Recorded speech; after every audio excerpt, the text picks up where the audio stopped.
Almost ఇండియాలో ఉన్న అన్ని కల్చర్స్ ఎగ్జాక్ట్లీ హైదరాబాద్ లో చూడొచ్చు. రకరకాల ఫుడ్ కూడా అసలు ఈ ఫుడ్ దొరకదు అన్నది లేదు. ప్రతి ఫుడ్ ప్రతి స్టేట్ కి సంబంధించిన ఫుడ్ కూడా దొరికిపోతుంది. సో వాళ్ళు దాంట్లో తీసుకున్న దాంట్లో కూడా హైదరాబాదులో హిందీ వచ్చిన వాళ్ళు మాత్రమే ఉండాలి, లేదా ఇంగ్లీష్ వచ్చిన వాళ్ళు మాత్రమే ఉండాలి, లేదా తెలుగు మాత్రమే మాట్లాడే వాళ్ళే ఉండాలి, లేదా ఉర్దూ మాత్రమే మాట్లాడే వాళ్ళు అనేది లేదు. ఏ లాంగ్వేజ్ వాళ్ళు వచ్చినా సరే హైదరాబాద్ను హక్కున చేర్చుకుంటుంది, పొమ్మని చెప్పదు. అవును. సో ఆ హైదరాబాద్లో ఈ లాంగ్వేజ్ ఆ లాంగ్వేజ్ కాకుండా మిక్స్డ్ లాంగ్వేజ్ మాట్లాడితే కూడా ఉండనిస్తుంది. లాస్ట్కి ఏ లాంగ్వేజ్ రాకుండా సైగలతో ఉండగలిగే వాళ్ళని కూడా హైదరాబాద్లో ఉంచుకుంటుంది. అదే మీరు చెన్నైకి పోతే వాళ్ళ లాంగ్వేజ్ తప్ప ఇంకో లాంగ్వేజ్ ఒప్పుకుంటే ఒప్పుకోరు.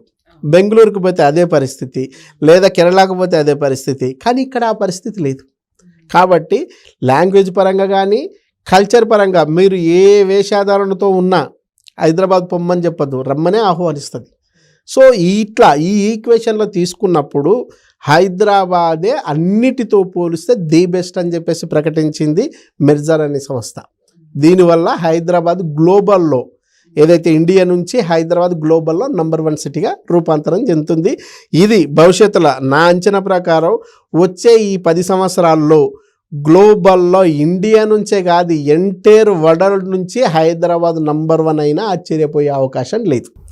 ఎందుకంటే హైదరాబాదు ఇప్పుడున్న ప్రాంతం నుంచి ఇంకా 100 కిలోమీటర్లు ఎక్స్టెండ్ కావడానికి అవకాశం ఉంది. మధ్యలో మీకు ఎక్కడ నదులు లేకపోతే సముద్ర మార్గాలు లేవు, ప్లెయిన్ ల్యాండ్, అది కూడా డెక్కన్ పీఠభూమి కావడం వల్ల ఇది వరల్డ్లో నంబర్ 1 అయినా ఆశ్చర్యం లేదు, అవుతుందని కూడా నేను ఆశిస్తున్నా. అయితే మీరు అన్నట్టుగా చూస్తే ఇంక ఇన్వెస్టర్స్ అసలు ఆలోచించక్కర్లేదు ఎక్కడ మేము ఇన్వెస్ట్ చేయాలి అని చెప్పేసి. ఏ ప్లేస్లో చేసినా కూడా ఫ్యూచర్లో 5 కాకపోతే 10 సంవత్సరాల్లో అది 1 100 అయ్యే ఛాన్సే ఉంది, కానీ తగ్గే ఛాన్స్ లేదు. డెఫినెట్గా రేవంత్ రెడ్డి గారు కూడా ఈరోజు స్పష్టంగా ప్రకటించారు. సో ఏదైతే ఈ మెట్రో లేదా అక్కడ ఉన్న ఫార్మసిటీలో ఏదైనా కొంచెం కన్ఫ్యూజ్ అనిపించవచ్చు, కానీ ఆయన ఇంకో అద్భుతమైన విషయం ఏం చెప్పాడంటే ఇప్పుడున్న ఔటర్ రింగ్ రోడ్ చుట్టూ కూడా మెట్రోని చెప్తా అని చెప్పారు. ఔటర్ రింగ్ రోడ్ ఇప్పుడున్న ఔటర్ రింగ్ రోడ్ ఏదైతే ఉందో ఆ ఔటర్ రింగ్ రోడ్ చుట్టూ కూడా మెట్రోను కనెక్టివిటీ చేద్దాం. గత ప్రభుత్వం ఆల్రెడీ లోకల్ ట్రైన్ కనెక్ట్ చేద్దాం అని చెప్పేది. సో ఇప్పుడున్న ప్రభుత్వం ఏం చెప్తుంది, ఆ ట్రైన్తో పాటు మెట్రో ట్రైన్ కూడా కనెక్టివిటీ ఇద్దాం. దీంతో పాటు ఏదైతే ఔటర్ రింగ్ రోడ్డుకు ఆనుకొని 500 ఎకరాలు 1000 ఎకరాలను కూడా సేకరించమని చెప్తుంది ఈ గవర్నమెంట్. ఎందుకంటే అక్కడ కూడా మేము టౌన్షిప్లో నిర్మాణం చేస్తాం.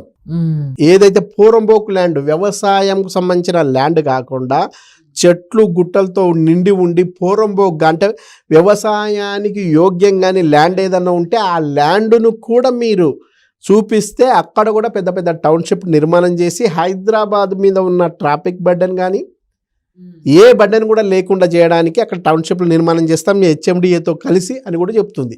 ఖచ్చితంగా కూడా ఇప్పుడున్న ఏదైతే 6 గ్యారెంటీల పథకం ఉందో ఆ 6 గ్యారెంటీల పథకం అద్భుతంగా సక్సెస్ కావాలంటే హైదరాబాదును దాటి మాత్రమే ఇప్పుడున్న రేవంత్ రెడ్డి సర్కారు కంపల్సరీగా రియల్ ఎస్టేట్గా మార్చాలి.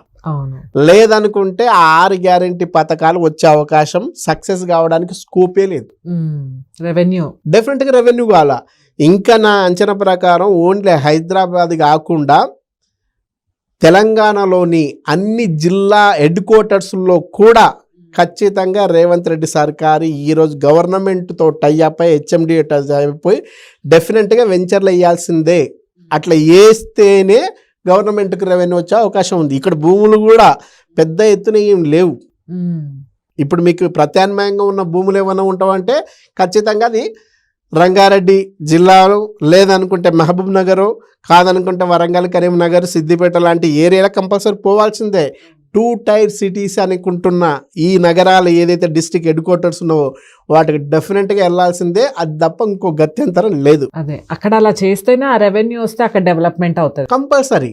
ఆల్రెడీ గత ప్రభుత్వం మహబూబ్ నగర్ లాంటి లేదా సిద్దిపేట లాంటి లేదా సూర్యాపేట లాంటి చోట్ల ఐటీని కూడా ఏర్పాటు చేసి ఉద్యోగాలు ఇచ్చింది. సో ఆ ఏరియాలోనే ఈరోజు రేవంత్ రెడ్డి సర్కారు ఖచ్చితంగా వెంచర్లేసి నివాసయోగ్యమైన ప్రాంతాలను క్రియేట్ చేస్తే అక్కడే చాలామంది ఎంప్లాయీస్ ఇల్లు కట్టుకొని ఉండిపోతారు. అవును. ఆ మేరకు అక్కడ ఉద్యోగ కల్పన ఉంది, అట్లాగే లివింగ్ ఉంది. కాబట్టి నగరం మీద బర్డెన్ తగ్గుతూ 2 టైర్ సిటీస్ కూడా బాగా డెవలప్ అయ్యే అవకాశం ఉంది. ఈ విషయాన్ని ఖచ్చితంగా పరిలోకి తీసుకుంటాడని నేను అనుకుంటున్నా. సార్, ఇప్పుడు ఒక అద్భుతమైన ప్లాట్ ఉందనుకోండి, దానికి అసలు డాక్యుమెంట్స్ ఎటువంటివి ఉండాలి, ఏమేమి ఉండాలి, మెయిన్గా మనం ఏమేమి చూసుకోవాలి? మనిషికి హార్ట్ ఎంత ముఖ్యమో మనం తీసుకునే ప్రాపర్టీకి డాక్యుమెంటేషన్ అనేది కూడా అత్యంత ఇష్టం, చాలా ఇంపార్టెంట్. మనం చాలామంది మాది డబుల్ రిజిస్ట్రేషన్ అయిందండి, మాది కబ్జా అయిందండి, ఇంతకుముందు వేరే వాళ్ళు రిజిస్టర్ చేసుకున్నారు, ఇట్లా అని చెప్తారు. అవును. అంటే ఇక్కడ గుర్తుపెట్టుకోవాల్సింది, కబ్జా ఎప్పుడైతుందంటే మీరు ఆ ప్లాట్కు పక్కన లేకపోవడం వల్ల కబ్జా అవుతుందని చాలామంది అనుకుంటారు. చుట్టుపక్కల లేము, మీరు దాని పక్కన ఉన్నా చుట్టుపక్కల ఉన్నా అదే ఊర్లో ఉన్నా ఆ ప్లాట్ పక్కా కబ్జా అవుతుంది. ఎప్పుడు కబ్జా అవుతుంది అంటే ఆ ప్లాట్కు ప్రాపర్ డాక్యుమెంటేషన్ ఉండాలి. ఆ ప్రాపర్ డాక్యుమెంటేషన్ లేనప్పుడు నువ్వు నీ ప్లాటులో కబ్జాలో ఉంటే కూడా అది నీ ప్రాపర్టీ కాదు. చాలామంది ఏమనుకుంటారు, నేను పక్కనే లేను కాబట్టి వేరే వాడు కబ్జా చేసిన అనుకుంటారు. ఒరిజినల్ అది కాదు. సో ఒక ప్రాపర్టీ అద్భుతమైన ప్రాపర్టీ అని చెప్పడానికి డెవలప్మెంట్ ఒక్కటే కాదు, దానికంటే బిఫోర్ డాక్యుమెంటేషన్ అత్యంత అద్భుతంగా ఉండాలి. ఆ డాక్యుమెంటేషన్లో ప్రధానంగా ఉండాల్సింది లింకు డాక్యుమెంటు. ఈ ప్రాపర్టీ ఎవరి నుంచి ఎట్లా వచ్చిందని చెప్పేది లింకు డాక్యుమెంటు. ఆ లింకు డాక్యుమెంట్ను మీరు ఈసీలో చూసుకోవచ్చు. సో ఎన్ఏ సర్టిఫికేట్ మీకు ఉండాలి, అంటే ల్యాండ్ కన్వర్షన్ అయి ఉండాలి, ఎల్పీ నంబర్ ఫైనల్ అప్రూవ్డ్ ఉండాలి, సెక్యూరిటీ ఉండాలి, దానికి మెయింటెనెన్స్ ఉండాలి. ఇవన్నీ కరెక్ట్ అని చెప్పడానికి డిటిసిపి అప్రూవల్ ఉండాలి. ఇవి ఇంకా అద్భుతం అని చెప్పడానికి రేర్ అప్రూవల్ ఉండాలి. అంటే ఒక ప్రాపర్టీ అద్భుతమైన ప్రాపర్టీ అని చెప్పడానికి ప్రధానంగా ఉండాల్సిన వాటిలో link document, NA certificate, LP number, security, RERA approvals, అట్లాగే డిటిసిపి హెచ్ఎండిఏ అప్రూవల్స్ ఉంటే అది అత్యంత అద్భుతమైన ప్రాపర్టీ అవుతుంది. ఇవేవి లేకపోతే ప్రాపర్టీ బాగా డెవలప్ అవుతుంది కానీ ఆ ప్రాపర్టీ మీ ప్రాపర్టీ కాకుండా ఇంకొకటికి ప్రాపర్టీ అయ్యే అవకాశం ఉంది. కాబట్టి ఈ డాక్యుమెంట్లు మనం కొనక ముందే, కొనాలని అనుకుంటున్నప్పుడు ఆ ప్రాపర్టీ మీరు చూసినప్పుడు ఫిజికల్ వెరిఫికేషన్ అనేది అత్యంత ముఖ్యం. అది లేకపోతే మీ ప్రాపర్టీ అని చెప్పడానికి అవకాశం లేదు. 100% అది కిరికిరి కావడానికి స్కోప్ ఉంటుంది, ఇంకోటి వచ్చి కబ్జా చేయడానికి కూడా స్కోప్ ఉంటుంది. కాబట్టి ఇవి చూసుకుంటే అది అద్భుతమైన ప్రాపర్టీ అవుతుంది. ఇంకొకటి మామూలుగా అందరికీ డౌట్ ఉంటుంది, ఒక ల్యాండ్ మీద బ్యాంక్ లోన్ వస్తే ఇంకా అది మనం ఆలోచించక్కర్లేదు. సో అట్లా కూడా చాలా మంది మోసపోతారా? అంటే అట్లా మోసపోవడం అనేది ఉండదు, అట్లా అనుకోవడం కరెక్టే. కాకపోతే దానికంటే మీరు ఇంకా అవగాహన పెంచుకోవాల్సింది ఏంటంటే, కేవలం లోన్ వచ్చిన ప్రాపర్టీ మంచిది, లోన్ రాని ప్రాపర్టీ చెడ్డది అని కాదు. లోన్ ఎప్పుడు వస్తుందంటే అది హైదరాబాదుకు దగ్గర ఉండి ఇప్పటికిప్పుడు అమ్మగలిగే పరిస్థితి ఉండి, అంటే రీసేల్ చేయగలిగే పరిస్థితి ఉన్న దగ్గర బ్యాంకులు లోన్ ఇవ్వడానికి ఇష్టపడతాయి. అప్పుడు బ్యాంకులు కూడా ఏం చేసుకుంటాయి, పక్కా దీనికి లింక్ డాక్యుమెంట్ ఉందా లేదా, ఇది ఎన్ఏ ఉందా లేదా, ఎల్పీ నంబర్ దీనికి ఫైనల్ అప్లోడ్ వచ్చిందా లేదా, ఇది సెక్యూరిటీ భద్రంగా ఉందా లేదా, మెయింటెనెన్స్ కూడా మంచిగా ఉందా లేదా, ఇవన్నీ చెక్ చేసుకోవడంతో పాటు రేర్ అప్రూవల్స్ కూడా ఇవన్నీ చెక్ చేసుకుంటాయి. చెక్ చేసుకొని లీగల్గా పర్ఫెక్ట్గా ఉందనుకున్నప్పుడు బ్యాంకులు లోన్ ఇవ్వడానికి ఇష్టపడుతుంది. ఇది దీనికి ఉన్న నేపథ్యం. కానీ కస్టమర్ ఏమనుకుంటున్నాడు, కానీ ఈయన ఏం చేస్తున్నాడు, ఇల్లు కట్టుకునే ప్లాట్ కూడా తీసుకుంటున్నాడు బడ్జెట్ పెంచి. మరి అంటే ఈ నాలెడ్జ్ పెంచుకుంటే నీ రిక్వైర్మెంట్ ఏదైతే ఉందో, ఇప్పుడు మీ పాప మ్యారేజ్ కోసం అని నువ్వు తీసుకుంటున్నావు అనుకోండి, పాప మ్యారేజ్ ఇంకొక 25 సంవత్సరాల టైం ఉన్నప్పుడు నువ్వు ఇప్పటికిప్పుడు ఇల్లు కట్టుకునే దగ్గర ఎక్కువ బడ్జెట్ పెట్టి తీసుకునే కంటే 10,000 11,000 ఆ రేంజ్లో పోయి నువ్వు కొంచెం దూరం వెళ్ళి తీసుకుంటే సేమ్ ఈ డాక్యుమెంట్లన్నీ ఉంటాయి, మళ్ళీ A to Z డాక్యుమెంట్లన్నీ ఉంటాయి. కాకపోతే హైదరాబాద్కు దగ్గర దూరం అనేది ఒకటి మాత్రమే డిఫరెన్స్ ఉంటుంది.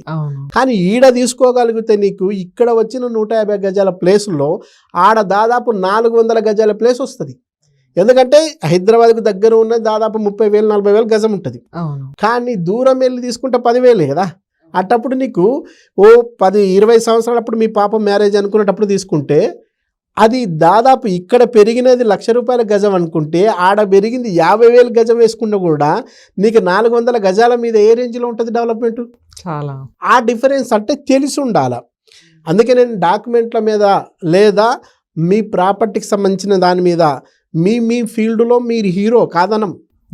మీ సాఫ్ట్వేర్ అనుకుంటే సాఫ్ట్వేర్లో మీరు తోపు, లేదు మీరు ఇంజనీరింగ్ అంటే ఇంజనీరింగ్లో బాగా మీకు నిష్ణాతులు, లేదా మీరు డాక్టర్ అంటే డాక్టర్ వృత్తిలో నిష్ణాతులు, కానీ రియల్ ఎస్టేట్లో మీరు జీరోనే. అవునన్నా కాదనుకున్నా మనది కానీ సబ్జెక్టులకు పోతే మనం జీరోనే.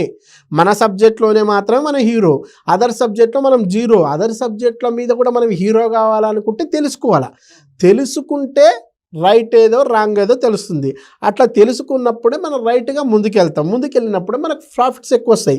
ఈ విషయాన్ని అర్థం చేసుకోగలిగితే పర్ఫెక్ట్గా ఉంటుంది, లేదనుకుంటే నష్టపోయే అవకాశం ఉంటుంది. కాబట్టి మీ బడ్జెట్ ఎంత, మీ రిక్వైర్మెంట్ ఏ బేస్లో తీసుకుంటున్నారు, ఇవి దీనికి సంబంధించిన ఎవరైతే ప్రాపర్టీ కన్సల్టెంట్ ఉంటారో వాళ్ళతో ఒకసారి మాట్లాడండి. మాట్లాడితే పోయేదే ఉంది, మహా ఇన్ఫర్మేషన్ రావడమే తప్ప పోయేదే ఉండదు కదా. ఫోన్ కాల్ కూడా ఎట్లాగ ఇప్పుడు ఫ్రీ ఉన్నాయి కదా, అన్ని ఇబ్బంది ఏముంది మాట్లాడితే. కాబట్టి అట్లా మాట్లాడి అవగాహన పెంచుకొని తీసుకుంటే ఎక్కువ ఉపయోగం అన్నది నా అభిప్రాయం.